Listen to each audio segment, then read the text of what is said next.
Des corps sans vie et aussi souvent sans nom.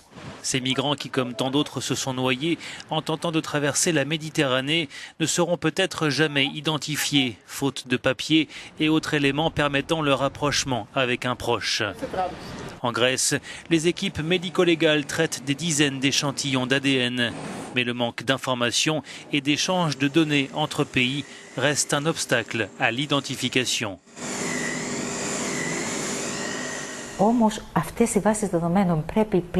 Nous avons besoin de bases de données, pas seulement propres à chaque pays, mais qui soient compatibles entre elles pour que les informations puissent être échangées.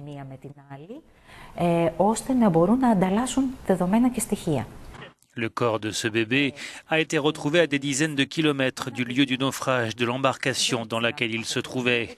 Comme l'explique la chef du service criminologie, les autorités ont pu l'identifier en comparant l'ADN de l'enfant avec un échantillon du père qui a lui survécu et avait été intégré dans la base de données. Sans cette concentration de données, nous n'aurions pas pu identifier le bébé.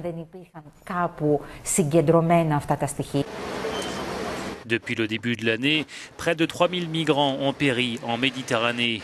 De nombreuses familles sont aujourd'hui à la recherche de leurs proches disparus. Elles se tournent notamment vers le service de criminologie en Grèce. Quelque part, notre numéro de téléphone est devenu assez connu. Beaucoup de personnes qui nous appellent disent qu'elles n'arrivent pas à obtenir des informations concernant leurs proches. Donc on essaye aujourd'hui de servir de lien, même si ce n'est pas notre rôle. Le drame des victimes, comme le drame de leurs proches, la création d'une base de données pour aider à l'identification contribuerait à apaiser la douleur des familles. Il n'y a pas de frontières dans cette crise. Ces personnes se rendaient quelque part. Leurs familles voudront savoir, comme lorsque nous, les Grecs, avions émigré. Des familles avaient perdu des proches et n'ont jamais su ce qui leur était arrivé. C'est important pour ceux qui restent de savoir ce qu'il s'est passé.